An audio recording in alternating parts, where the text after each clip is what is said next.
kí wa kú àsìkò yìí níbi gbogbo tí ẹ ti ń gbọ́ wa káàkiri gbogbo àgbáyé. Ẹ káàbọ̀ sí tẹlifíṣàn yín, tẹlifíṣàn gbogbo àgbáyé, tẹlifíṣàn Yorùbá Tòótọ́ tó jẹ́ agbẹnusọ ọmọ káàró oòjíire. Abala yìí gẹ́gẹ́ bí ẹ ṣe mọ̀ ní a pè ní abala kẹ́mi lẹ́gùn, níbi tí a ti mú àwọn ọ̀nà àbáyọ wá sí àwọn ìdojúkọ ní ọ̀nà mẹ́tẹ̀ẹ̀ta, ọ̀nà ẹ̀sìn ìgbàgbọ́ Islam àti ní àwọn tí Ọlọ́run dá tó jẹ́ àwọn nǹkan àdáyébá tí a lè fi ṣe ìwòsàn. Ibi tí a ti mú wá, mo kí wa pé ẹ kú ìgbádùn Yorùbá Tòótọ́ tẹlifíṣàn.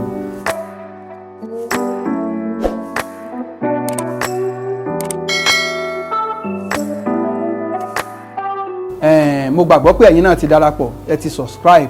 Awoka ni mo sọ̀rọ̀ lé lórí ní ọ̀sẹ̀ tó kọjá ní abala yìí, níbi tí mo ti jẹ́ kí ẹ mọ̀ tí ẹ lè lò sí ẹnikẹ́ni ẹ̀yin tẹ́ lágbàńlé tí Awoka bá dà láàmú. Ọ̀pọ̀lọpọ̀ àwọn ìpè àti àtẹ̀jíṣẹ́ orí fóònù ni mo ti gbà tí àwọn míì ń tiẹ̀ sọ wípé ẹ̀mọ̀ ọ̀làjú ti dé, wọn ò mọ ewé tó ń jẹ́ kọ̀sẹ́kòtù tàbí ọ̀sẹ́pòtù, bóyá bí wọ́n ṣe ń pè ládùúgbò tiyín. Mo ti sọ fún wa tẹ́ ẹ bá gbàgbé pé ọ̀nà mẹ́fà téèyàn fi lè bọ́ lọ́wọ́ tí wọ́n ń pè ní arthritis Awoka òun la máa mú wá lórí tẹlifíṣàn Yorùbá Tòótọ́ yìí. Lọ́sẹ̀ yìí báwo lẹ ṣe fẹ́ ṣe? Bóyá ẹni ẹnìkan tó ní ìdojúkọ Awoka tó ti náwó káàkiri, nǹkan kékeré ló máa ṣe. Mo fi dá yín lójú pẹ̀lú àṣẹ Ọlọ́run ó máa lọ pátápátá. Wọ́n ń pe ewé kan ní ewúro. Ewé ewúro ó máa ń korò báyìí, ó gbajúmọ̀ dáadáa, kò síbi tẹ́ ẹ̀ ti lè rí káàkiri gbogbo àgbáyé ní orílẹ̀-èdè tẹ́ bá wà. Ewé ewúro, ewé ewúro. Tó o bá rí ewé ewúro yìí, ìwọ já díẹ̀. Tí o bá ti já díẹ̀, ẹ gbó. Bí o bá ti gbó yẹn, omi tó jáde níbẹ̀ yẹn ni pé ó pọ̀ díẹ̀, wá fi omi díẹ̀ sí. Tí ẹ bá ti fi omi díẹ̀ sí, ẹ rí i wípé alẹ́ lẹ mú tí ẹ bá ti fẹ́ lọ sùn. Ẹ má gbàgbé ẹ lè já ewé lálẹ́ o.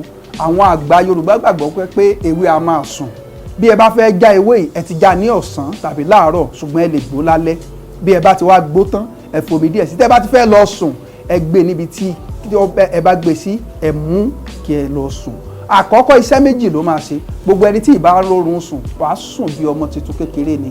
Ẹlẹ́ẹ̀kejì, ẹni tí Awoka bá ti sodo sára rẹ̀ tí ò lè dìde bóyá lẹ́sẹ̀ tàbí lẹ́yìn, odidi ọjọ́ 14 lẹ fi máa mú bẹ́ẹ̀ ní alaalẹ́ fún ọjọ́ 14. Pẹ̀lú àṣẹ Ọlọ́run tẹ́ ẹ bá lò bẹ́ẹ̀, Awoka yẹn máa lọ pátápátá.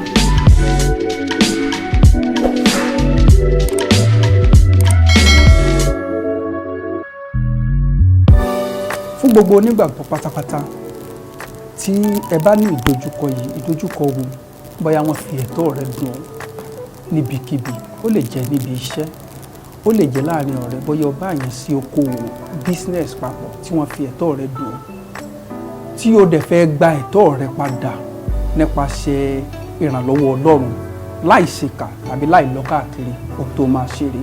Ẹ bá ń gbọ́ mi káàkiri gbogbo àgbáyé.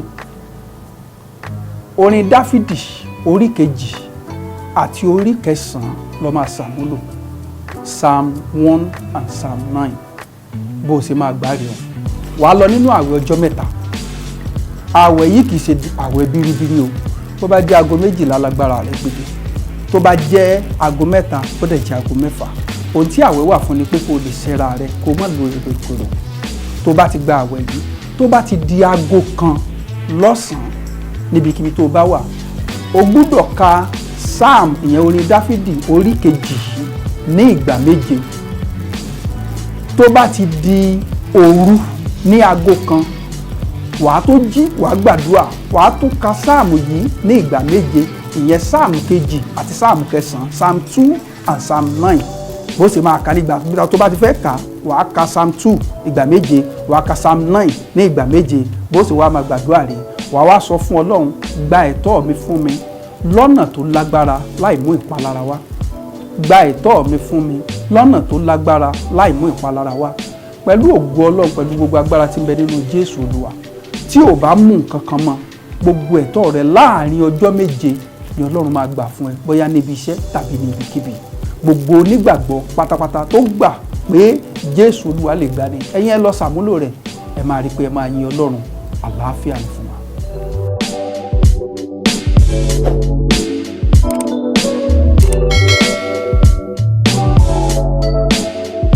ní ìlànà ti mùsùlùmí mo kí wa ní ìkí ọlá ìkí òdodo assalamu alaikum warahmatullahi wabarakatuh fún gbogbo mùsùlùmí káàkiri gbogbo àgbáyé tẹ́ gbọ́ mi.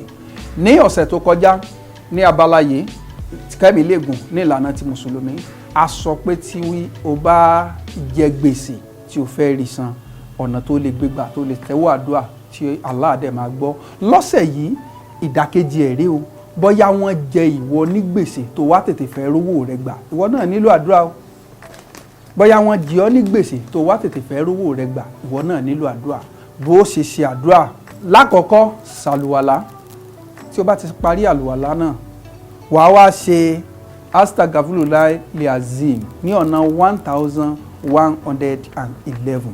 Lẹ́yìn tí o bá ṣe èyí tán wàá wá ṣe láúlá wàlá kùwátá ìlàbìláyé àlíyú azim ní ìgbà ẹyọkan lé ní ẹgbẹ̀rún 1001 òun ló fi máa ṣe 1001 ló fi máa ṣe. Ọjọ́ mọ́kànlá nìwọ náà fi máa ṣe àdúrà yìí ní òru. Wàá tẹ́wọ́ Ọlọ́run gbogbo àwọn tó jẹ mí ní gbèsè ìbẹ̀rẹ̀ ọdún làwà Olúwa gbà fún Allah bóyá gbà padà fún mi. Bí o bá ṣe ṣàdúrà ìtàn pẹ̀lú àṣẹ Ọlọ́run bí o bá ti ń parí àdúrà yìí gbogbo gbèsè tí wọ́n jẹ pátápátá ni wọ́n máa san. Àdúrà wa yóò gbà láṣẹ Ọlọ́run.